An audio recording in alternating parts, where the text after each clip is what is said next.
It was 2 a.m., and I was either about to ruin my friend group or start something new and strange. Exhausted but unwilling to go to sleep, I pushed off my blanket to only cover my legs, and I sat up on the couch I laid in. Less than 2 feet apart from me was the owner of the apartment I was in, a girl I was starting to have feelings for. I was either getting love or sex. Sex would be a natural consequence of lowered inhibitions, the chill of her apartment that these thin blankets couldn't dampen, and the fact we found ourselves closer and closer on her couch. The frills of our blankets touched like fingers. Love would be a natural consequence of our common interests, our budding friendship for the last 3 weeks. I had texted her nearly every hour of every day, smiling the whole time. And most importantly, our little game we'd been playing since I got here. Who's the bigger freak?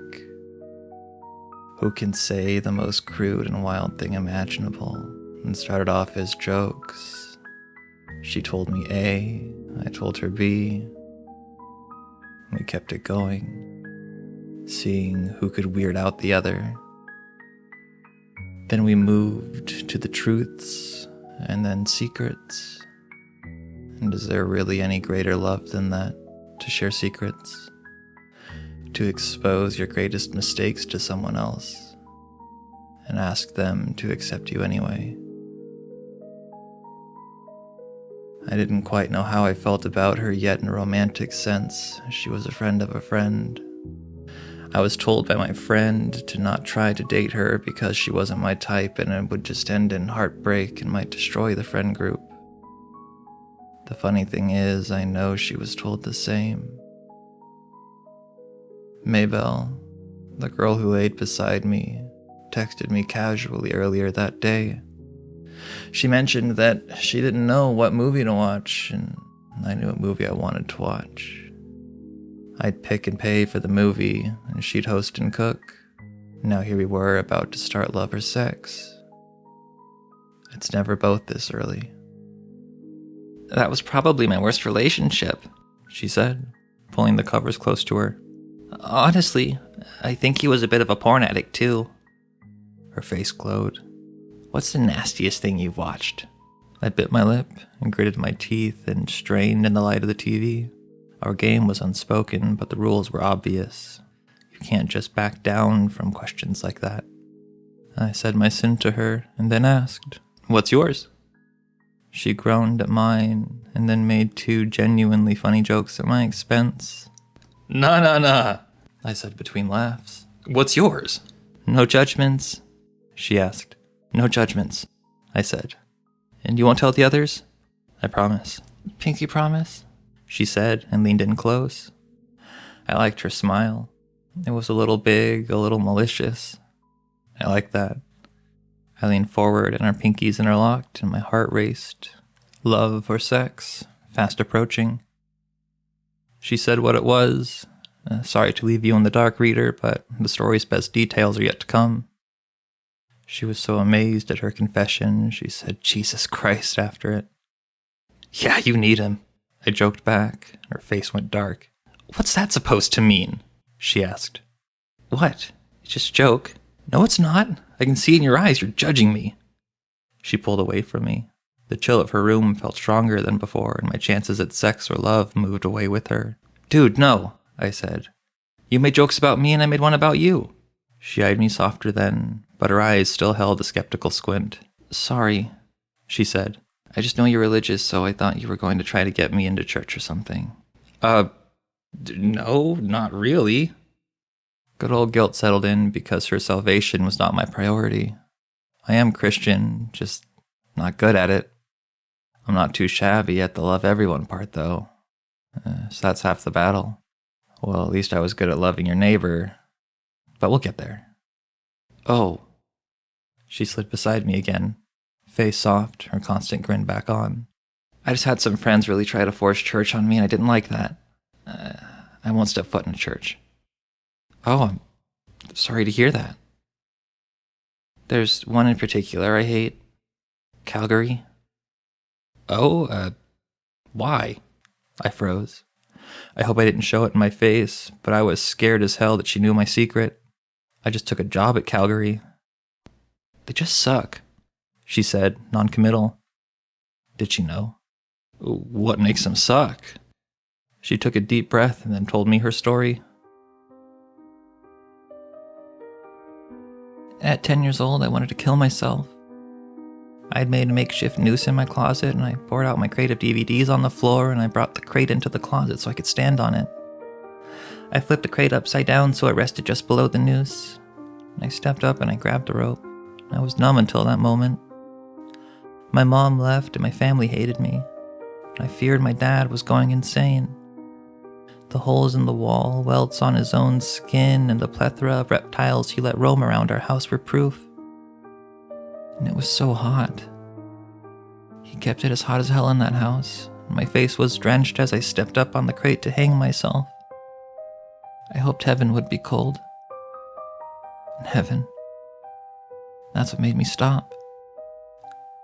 I would be in heaven and my dad would be here, and I didn't want to go anywhere without my dad, even heaven. The tears gushed from my face and mixed with my salty skin to make this weird taste. I don't know why, I just remembered that. Anyway, I leapt off the crate and ran to my dad. I ran from the closet and into the muggy house, a little girl who needed a hug from her dad more than anything in the world. It was just him and me after all. Reptile terrariums littered the house and my dad kept buying them. We didn't even have enough places to put them anymore. I leapt over a habitat of geckos and ran around the home of bearded dragons. It was stupid. I hated the feeling that I was always surrounded by something inhuman crawling around. It hurt that I felt like my dad cared about them more than me. But I didn't care about any of that. I needed my dad. I pushed through the door of his room, but his bed was vacant, and so that meant he was probably in his tub. But I knew getting clean was the last thing on his mind. I carried the rope with me, still in shape of a noose, and I wanted him to see what almost happened. And I crashed inside. Mabel, stop, he said when I took half a step in. I don't want you to step on Leviathan. Leviathan was his python, and my dad's eyes trailed from the yellow tail in front of me to the body that coiled around my dad. Leviathan clothed my dad.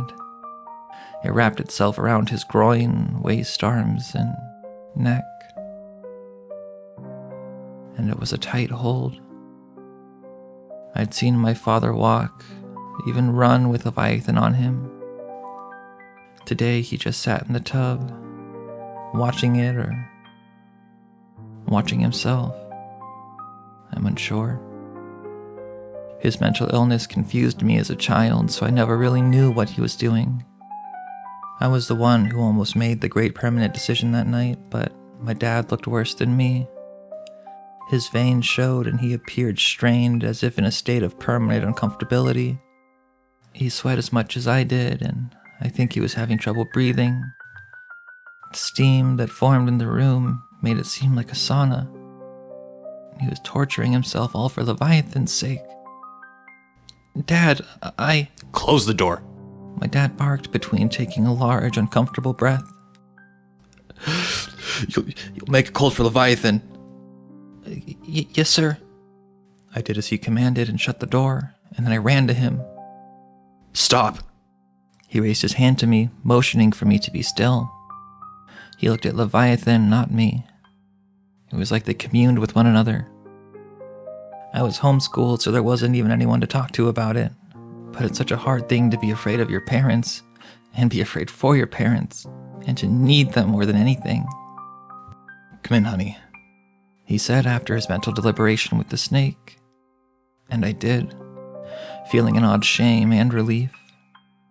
I raised the noose up and I couldn't find the right words to express how I felt. I settled on, I think I need help. Oh no, my dad said and rose from the tub. And so quick, so intense. For a heartbeat I was so scared I almost ran away. Then I saw the tears in his eyes, and I saw he was more like my dad than he had been in a long time. He hugged me and everything was okay. It was okay. I was sad all the time, but it was going to be okay. The house was infested, a sauna, and a mess, but life was okay with love, you know? So he cried and I cried, but snakes can't cry, so Leviathan rested on his shoulder. After an extended hug, he took Leviathan off and said he needed to make a call. When he came back, he told me to get in the car with him, and I obeyed as I was taught to. We rode in his rickety pickup truck in the dead of night in complete silence until he broke it. I was bad, Mabel baby, He said. What? as a kid. I wasn't right. He said. My father randomly twitched, like someone overdosing on drugs, if you've seen that. He flew out of his lane, and I grabbed the handle for stability. The oncoming semi approached and honked at us. I braced for impact. He whipped the car back over. His cold coffee cup fell and spilled in my seat, and my head banged against the window. It hurt, and I was confused. What was happening? The world looked funny, and my eyes teared up again, making the night a foggy mess. I wasn't a good child, Mabel baby. I was different from the others. I saw things. I felt things differently, probably like you. He turned to me and extended his hand, and I flinched under it, but he merely rubbed my forehead. I'm sorry about that. He said, hands on the wheel again, still twitching, still flinching. You know you're the most precious thing in the world to me, right? Yes, I know. Oh, we're going fast. You don't want to get pulled over, right? Oh, I wouldn't stop for them. No, Mabel baby, because your soul is on the line. I won't let you end up like me. There was no music on. He only allowed a specific type of Christian music anyway. Weird chants that even scared my traditionally Catholic friends. The horns of other drivers he almost crashed into were the only noise. What do you mean, Daddy? I was a bad kid. What did you do? I was off to myself. Antisocial, sensitive, cried a lot. I wasn't afraid of the dark, Mabel baby. I'd dig in the dark if I had to. His body convulsed at this. His wrist twisted and the car whipped, going in and out of our double yellow-lined lane. And I screamed, in, out, in and out, in and out, life-threatening zigzags, and he adjusted as if nothing happened. Daddy, I don't think you were evil. I think you were just different. This cheered him up.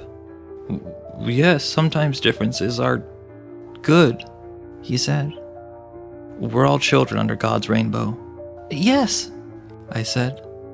We're both just different. We're not bad. Then why were we treated badly? We were children of God, but we were supposed to be loved. We love each other. That's not enough, Mabel baby. The good people have to love us. But if they're mean, how good can they be? Good as God. They're closer to him than us, so we have to do what they say. But Daddy, I don't think you're bad. I don't think I'm bad. I think we should just go home. No. We're already here. They have to change you, Mabel baby. You're not meant to be this way. You'll come out good in a minute. We parked and I didn't even notice we had arrived anywhere. I locked my door. We were at a church parking lot and the headlights of perhaps 3 other cars were the only lights. He unlocked my door and I locked it back. Shadowy figures approached our car. It's okay, honey. I did this when I was a kid and they're going to do the same thing to you that they did to me. Someone barged against the door. They made me better, honey. The same thing they're going to do to you.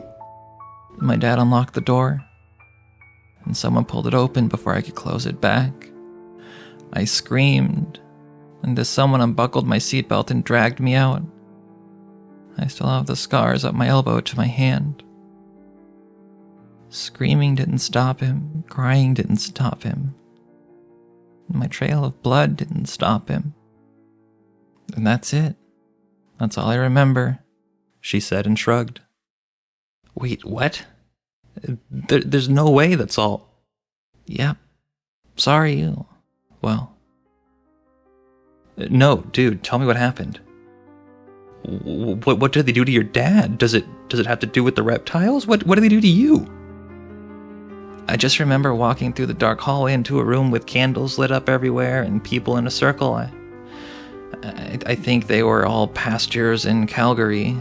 They tried to perform an exorcism, and then it goes blank. I'm sorry. No, that's not among the criteria for performing an exorcism. Excuse me? You saying I'm lying?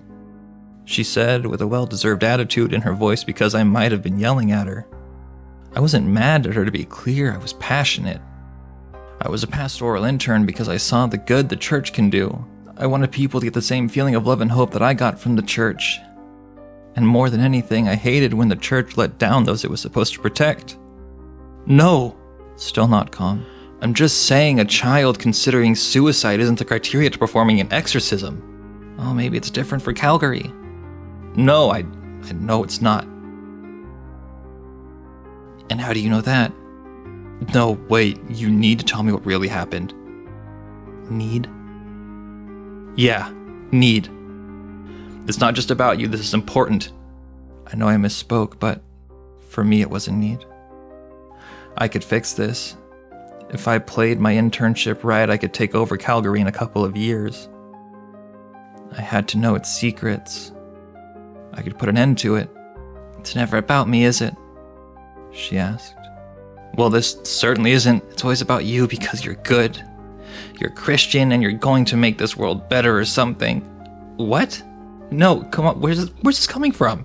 It's always okay because you're Christian? That's not fair.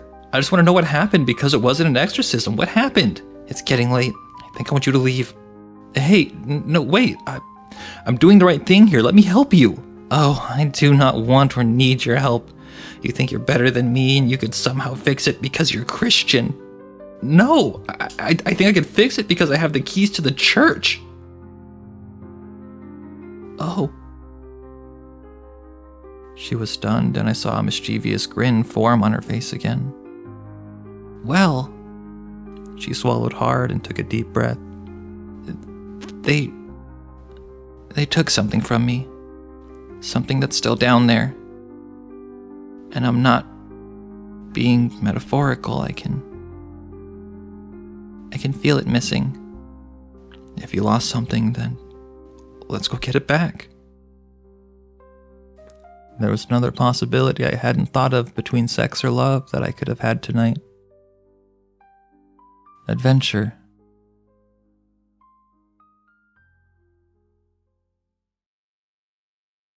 Hey guys, Alias here. In this edit of the story, I decided to use AI to make music.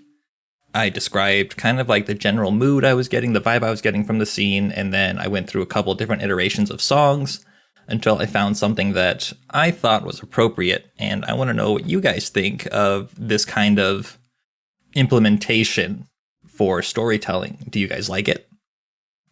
This is another story by I. Finch. They also did I Met Something Far Worse Than Vampires, or something like that. I don't remember the exact title. Sorry, Finch. And We Prayed to the Wrong God, or We Prayed to a Mad God. Both of those I've retitled, so I don't remember exactly what the story itself is called, but as far as my narrations go, that's the name of those stories. I like where this story's going. I like the kind of like quasi-romance that Finch is able to bring into these stories, and I like narrating that kind of stuff. So I'm really enjoying just this whole thing. I love the way that Finch writes in these kind of like somber, reflective moods. And I don't know if that's how they're supposed to be necessarily, because some of the wording and stuff I can see is not quite like in that somber mood, but as it comes across to me and as I read it that way, and it feels right. So yeah, really enjoying this. This series, I am wondering what part this snake plays in the story. I feel like it's going to be Lucifer or something like the snake in the Garden of Eden. I know snakes are, like related to Lucifer and things like that. So I'm wondering how that all ties together with the exorcism and her getting an exorcism, and how is what's happening currently worse than an exorcism. So very excited to see where this goes. What do you guys think of this one? Thank you for hanging out and listening, and let me know your thoughts. I'll see you guys in the next one.